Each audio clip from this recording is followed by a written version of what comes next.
মায়াধ্বনি TV, সত্য প্রকাশে আপোষহীন।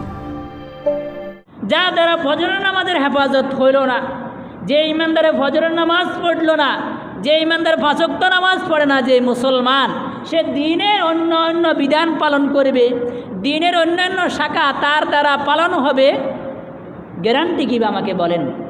হযরত ওমর বলেছেন, ইন্না মা'মুরিকুম ইনদিয়া সালাত মান হাফিজাহা ওয়া হাফাজা আলাইহা হাফিজা দীনাহু। যে ব্যক্তি নামাজের হেফাজত করবে, নামাজের প্রতি যত্নবান হবে, সে তার দ্বীনের হেফাজত করল।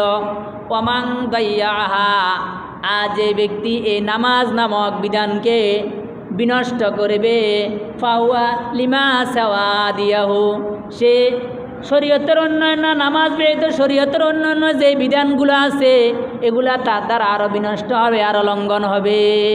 হযরত ওমর বলেছেন। আচ্ছা বলেন, যে ব্যক্তি হযরত ওমর থেকে নামাজ ব্যতীত শরীয়তের অন্যান্য বিধানকে গুরুত্ব দিবে, তাহলে বুঝতে হবে সে হযরত ওমর থেকে দিন বেশি বুঝে। কি বলেন? কেউ যদি হযরত ওমর রাদিয়াল্লাহু তাআলা থেকে, আমি আমার দ্বীনের অন্য মজলিসকে, নামাজ থেকে, মাদ্রাসার মশওয়ারাকে, দ্বীনের অন্য বিধানকে, তাবলীগের মশওয়ারাকে যদি নামাজ থেকে, জামাত থেকে বেশি প্রাধান্য দিই, তাহলে বলতে হবে আমি হযরত ওমর থেকে দ্বীন বেশি বুঝি। আর কেউ যদি বলে আমি নামাজ ঠিকমতো পড়তে পারি না, রাষ্ট্রীয় ব্যস্ততার কারণে, এলাকার জিম্মাদারির কারণে, ইউনিয়নের চেয়ারম্যানের কারণে, কি বলেন, তাহলে বলতে হবে সে হযরত ওমর রাদিয়াল্লাহু তাআলা আনহু থেকে বড় রাজনীতিবিদ ছিল বা রাজনীতিবিদ। কি বলেন? আপনি দেখেন, বর্তমান পৃথিবীর 15টা রাষ্ট্রকে একত্রিত করলে যে পরিমাণ হবে হযরতে ওমর রাদিয়াল্লাহু তাআলা আনহুর শাসনাধীন রাষ্ট্রের আয়তন ছিল সেই পরিমাণ। আর আমরা যে দেশে বাস করি, বাংলাদেশ যদি বিশ্ব মানচিত্রের মধ্যে শুধু বাংলাদেশ এই শব্দ লিখতে হয়, তাহলে আরেক দেশ থেকে জায়গা ধার নিতে হয়। আমি আপনাদের সম্মুখে কোরআনে কারিমের 2টি আয়াত তেলাওয়াত করেছি। রাসূলুল্লাহ সাল্লাল্লাহু আলাইহি ওয়াসাল্লামের অগণিত হাদিস থেকে একখানা হাদিস পাঠ করেছি। আল্লাহর তৌফিক যদি শামিলে হাল হয়, উক্ত আয়াত ও হাদিসের আলোকে আপনাদের সম্মুখে কিছু কথা বলার চেষ্টা করব।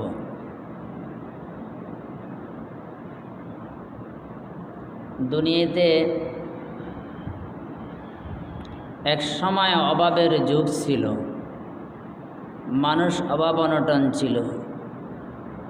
আমরা যখন আমার পিতার ঘরে জন্মগ্রহণ করি, তখন ঘরটা দেখছি সনের ঘর, যেটাকে কুড়ের ঘর বলা হয়। বুঝেন কিনা আমার কথা? যখন একটু বড় হইলাম, বাবা টিনের ঘর দিয়েছে। মাশাআল্লাহ, ধীরে ধীরে উন্নতি হচ্ছে। কি বলেন? প্রত্যেক মানুষও তো, আমরা এখন যে মসজিদে বসে ওয়াজ করতেছি এবং শুনতেছি, দেখেছে এমন একটা সময় তো ছিল, পুরা নোয়াখালীতে এমন মসজিদ ছিল না। কি বলেন? পুরা জেলা খুঁজলে, ইউনিয়ন খুঁজলে, থানা খুঁজলে এরকম একটা মসজিদ পাওয়া মুশকিল ছিল। দুনিয়ার সবগুলা উন্নত হচ্ছে। মানুষ আগে অভাব অনটনে ছিল, অভাব অনটন দূর হয়ে মানুষ এখন সচ্ছলতায় পদার্পণ করেছে। প্রত্যেক মানুষ, আপনারা বুঝেন, উন্নতির চিন্তাধারা আছে এবং উন্নতি হচ্ছে, কিন্তু একটা অভাব, সেটা হলো নামাজির অভাব। ঘরে ঘরে আজকে নামাজির অভাব। আপনি দেখবেন এই এলাকায় খুঁজলে অনেক বিল্ডিং ঘর আছে, শান্তির সমস্ত উপকরণ রয়েছে, এসির ব্যবস্থা রয়েছে, ফ্যানের ব্যবস্থা রয়েছে। আপনারা বুঝেন, সবগুলা একটু হাত বাড়াইলে, সবগুলা অন করে দিলে আমি সব শান্তি এবং উপভোগ করতেছি। কিন্তু প্রতিটি ঘরে তালাশ করলে আপনি দেখবেন নামাজির অভাব আছে। আমরা এমন এক যুগ অতিবাহিত করতেছি, সবচাইতে অভাবী হয়েছে নামাজের। আল্লাহ পাক রব্বুল আলামিন, আমি আপনাদের সম্মুখে কোরআনে কারিমের যে আয়াত তেলাওয়াত করেছি, আল্লাহ পাক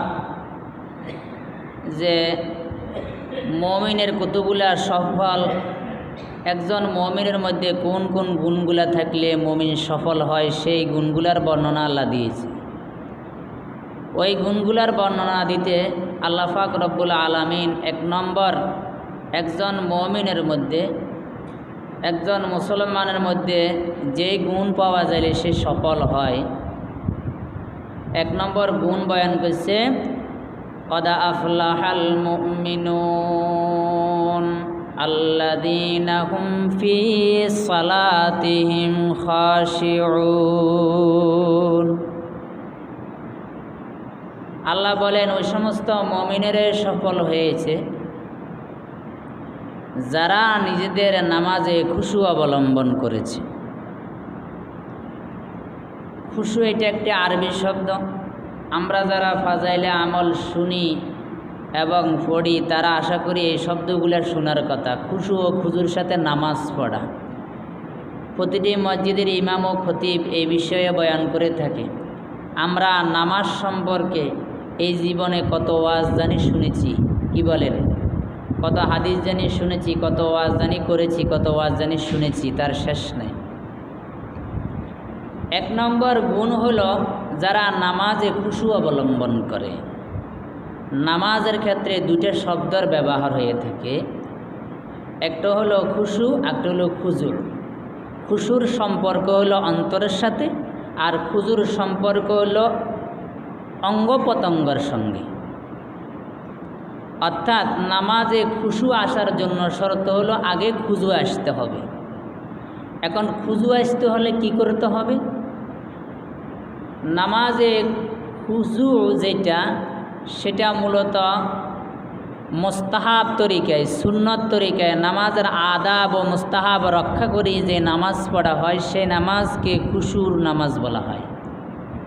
আর যার নামাজের মধ্যে খুশু পাওয়া যাবে, তার ইচ্ছায় অনিচ্ছায় তার নামাজের মধ্যে খুশু পাওয়া যাবে। তাহলে নামাজটা খুশুওয়ালা হওয়ার জন্য শর্ত হলো খুজু হইতে হবে।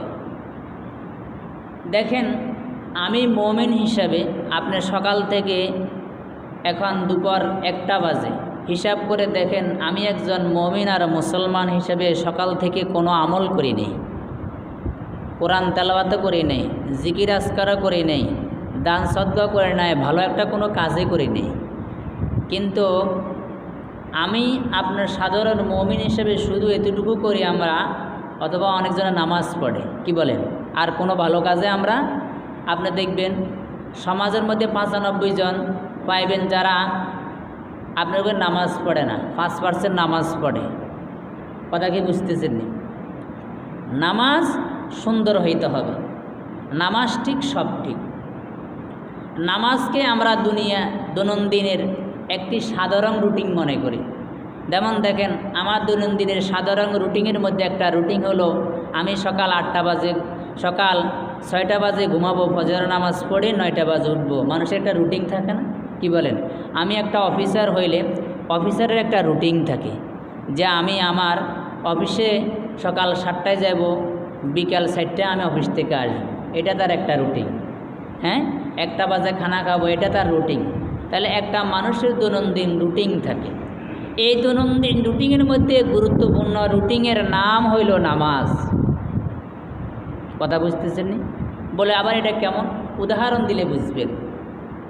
আমাদেরকে প্রতিটা জিনিস উদাহরণ দিয়ে বুঝতে হয়। আল্লাহ আমাদেরকে উদাহরণ দিয়ে কোরআনের মধ্যে বুঝাইছে, রসুল হাদিসের মধ্যে উদাহরণ দিছে। উদাহরণ কেন দেয়? সাধারণত যাদের মেমোরি ছোট, যাদের বুঝ স্বল্প, তাদের উদাহরণ দিতে হয়। উদাহরণ না দিলে মানুষ বুঝে না। যখন দেখেন আমরা যখন স্কুলে পড়ি, তখন আমরা যখন অঙ্ক বইয়ের মধ্যে দেখতাম যে মানুষ আপনারা বুঝেন এইভাবে এক জায়গায় পেঁপে গাছ আছে, এক জায়গায় কলা গাছ আছে, তো এই দুটাতে হিসাব করলে কয়টা হয়? এখানে 4টা কলা গাছ আছে, এখানে 4টা পেঁপে গাছ আছে, সবগুলোকে হিসাব করো। কী বলেন? একটা ছোট বাচ্চাকে এরকমও তো হইতে পারতো যে স্যার এই ভাষে স্যার লেগে দিতে পারতো, এই ভাষে স্যার লেগে দিতে পারতো, সে 8 হয়ে যেত, কি বলেন? সেটা না করে অবশ্যই শিশুর জন্য উদাহরণ দেওয়া হয়। আর উদাহরণ দিলে মানুষের অন্তরে ওই জিনিসটা ভালো করে বদ্ধমূল হয়। তো দৈনন্দিন একটা সাধারণ রুটিন মনে করা যাবে না নামাজকে। যেমন দেখেন, দৈনন্দিন যে আমার একজন, আমি মুসলমান হিসাবে আমার যে রুটিন আছে, কাজের একটা রুটিন আছে না? নামাজ হলো দৈনন্দিন রুটিনের মধ্যে গুরুত্বপূর্ণ কাজের নাম, গুরুত্বপূর্ণ রুটিনের নাম হইল নামাজ। যেমন দেখেন, আমার আজকের গুরুত্বপূর্ণ রুটিন হচ্ছে, আমার দৈনন্দিনের রুটিন তো আছে, আমি কখন ঘুম থেকে উঠবো, কখন আপনার কোনো অফিসে যাব, কখন অফিস থেকে আসবো, কখন ঘুমাবো, কখন খাবো, একটা রুটিন আছে না? হঠাৎ করে আমার একটা রুটিন আজকে যোগ হয়েছে, কি? আমার ভাইয়ের বিবাহ, ভাইজির বিবাহ, মেয়ের বিবাহ আছে না? কথা মনে বুঝুন। দৈনন্দিন রুটিনের মধ্যে একটা রুটিন আমার যোগ হয়েছে। তার চেয়ে গুরুত্বপূর্ণ রুটিনের নাম হইল নামাজ। দেখেন, হজরতে উমর রাদিয়াল্লাহু তাআলা আনহু, কে কোন মুসলমান তার নাম শুনেন এমন মুসলমান আছে? হজরতে উমর রাদিয়াল্লাহু তাআলা আনহু, তার শাসনাধীন রাষ্ট্রের আয়তন ছিল বর্তমান পৃথিবীর 15টা রাষ্ট্রকে একত্রিত করলে যেই পরিমাণ হবে, হজরত ওমর রাদিয়াল্লাহু তাআলা আনহুর শাসনাধীন রাষ্ট্রের আয়তন ছিল সেই পরিমাণ। তো এটাকে কেউ এভাবে বলে যে হজরত ওমর রাদিয়াল্লাহু তাআলা আনহু অর্ধজাহানের শাসক ছিলেন, কি বলেন? তো হজরত ওমর রাদিয়াল্লাহু তাআলা আনহু একটা রাষ্ট্রীয় চিঠি লিখছে, রাষ্ট্রীয় ফরমান লিখছে। মুয়াত্তা মালিকের মধ্যে ইমাম মালিক রহমতুল্লাহ আলাইহি ওই ফরমানটা, রাষ্ট্রীয় ফরমানে ওই রাষ্ট্রীয় চিঠিটা উল্লেখ করেছেন। আর রাষ্ট্রীয় চিঠির মধ্যে হজরত ওমর লিখেছেন, কি লিখেছেন? ইন্না আহাম্মা উমুরিকুম ইনদিয়াস সালাত মান হাফিজাহা ওয়া হাফাজা আলাইহা হাফিজা দীনাহু ওয়া মান দাইয়াহা ফাহুয়া লিমা সিওয়াহা আদিয়াউ। হজরত ওমর একটা রাষ্ট্রীয় ফরমান লিখেছে। রাষ্ট্রীয় ফরমান কি লিখেছে? হে আমার প্রজারা, তোমরা শোনো। প্রত্যেক এলাকার শাসকের নামে চিঠি লিখেছে, বাদশার নামে, গভর্নর নামে চিঠি লিখেছে। ইন্না আহাম্মা উমরিকুম ইনদিয়াস সালাত, ও আমার রাজারা, ও আমার প্রজারা, ও আমার গভর্নররা, তোমরা শোনো। তোমাদের দৈনন্দিন গুরুত্বপূর্ণ যে কাজ রয়েছে তার চেয়ে গুরুত্বপূর্ণ আমার মতে ইনদিয়াস সালাত, যে নামাজ হলো তোমাদের দৈনন্দিন রুটিনের মধ্যে, দৈনন্দিন কাজের মধ্যে তোমাদের যত কাজ আছে সমস্ত কাজ থেকে গুরুত্বপূর্ণ কাজের নাম হলো নামাজ। গুরুত্বপূর্ণ কাজের নাম হলো কি? নামাজ। হযরত ওমর বলেন, মান হাফিজাহা, যে ব্যক্তি এই নামাজের হেফাজত করল, হাফিজা দীনাহু, সে তার দিনকে হেফাজত করল। তাহলে দেখেন, নামাজের হেফাজত, দিনের হেফাজত নামাজের হেফাজতের উপর নির্ভরশীল। যার দ্বারা নামাজের হেফাজত হবে না, তার দ্বারা দিনের হেফাজত হবে না। তার দ্বারা দিনের, আপনি দেখবেন প্রত্যেক ডিপার্টমেন্টে আপনি তালাশ করলে দেখবেন যার দ্বারা নামাজ লঙ্ঘন হবে, নামাজ নামক এই মহান বিধান যার দ্বারা লঙ্ঘন হবে, ওই টিচার দ্বারা, ওই শিক্ষক দ্বারা, ওই মুআল্লিম দ্বারা দিনের অন্যান্য বিধান আরও বেশি লঙ্ঘন হবে। যে মানুষের নামাজের হেফাজত নাই, তার দিনের অন্যান্য শাখা পোশাকের হেফাজত হবে না। আপনি দেখেন, যেই শাশুড়ির নামাজের হেফাজত নাই, সে কখনো পুত্রবধূর হক আদায় করতে পারবে না। যে মালিক তাকে সৃষ্টি করেছে সে তো মালিকেরই চিনে না, কি বলেন? সে তো মালিকেরই বিধান মানে না, তো সে অন্যের হুকুম কিভাবে পালন করবে?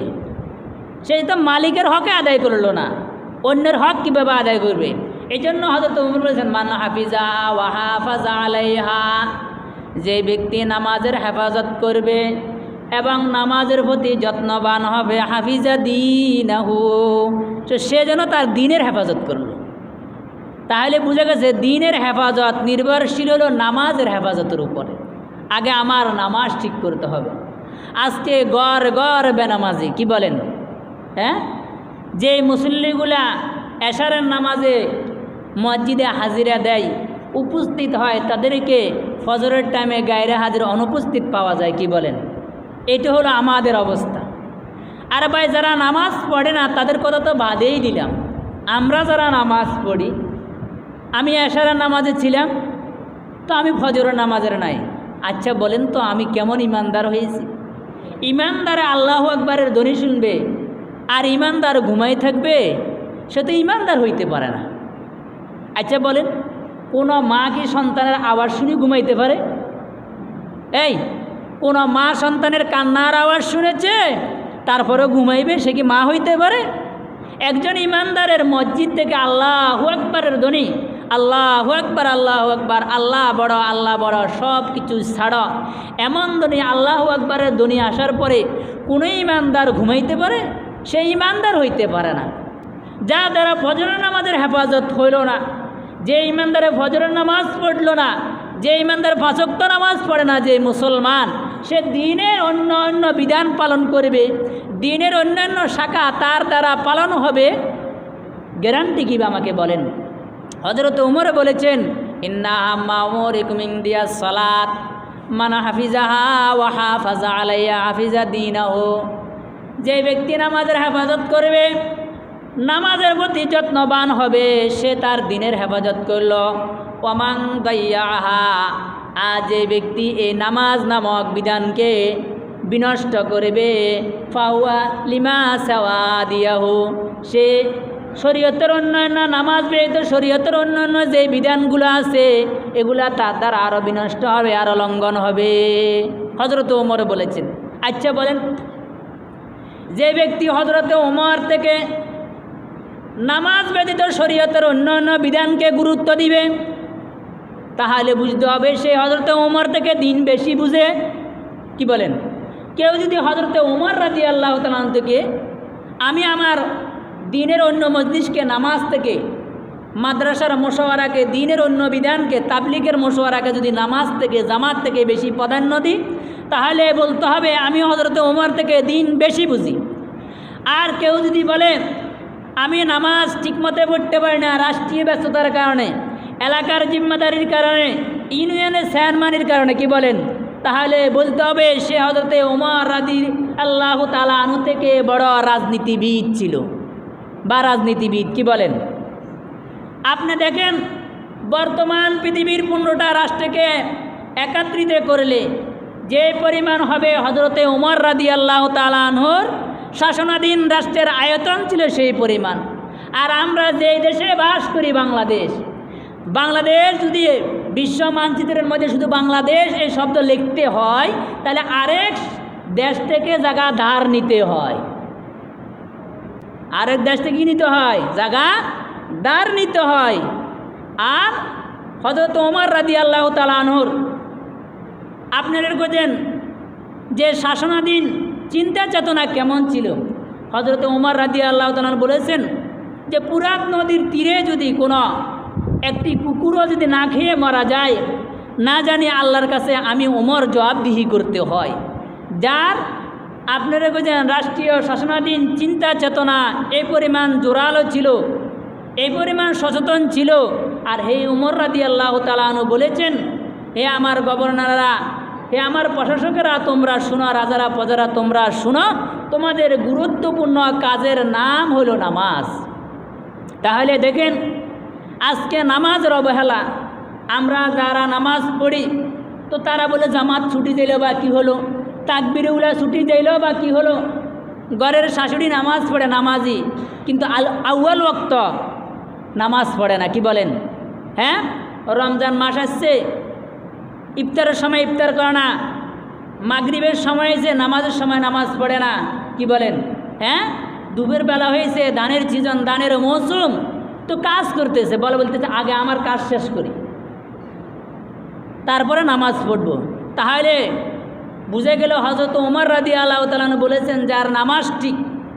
বাস্তবে আমরা দেখেছি, আমরা যখন উলামা বাজারের ছাত্র ছিলাম তখন দেখেছি মুসাবুর হুজুর, ওনাকে বাবা হুজুর নামে ডাকে, তো দেখতাম ওনার নামাজের হেফাজত, আজান দেওয়ার দেরি, মসজিদে যাইতে দেরি নেই, তো ওনার নামাজ ঠিক। এই জন্য ওনারে মাদ্রাসার কোষাগারের দায়িত্ব দেওয়া হয়েছে।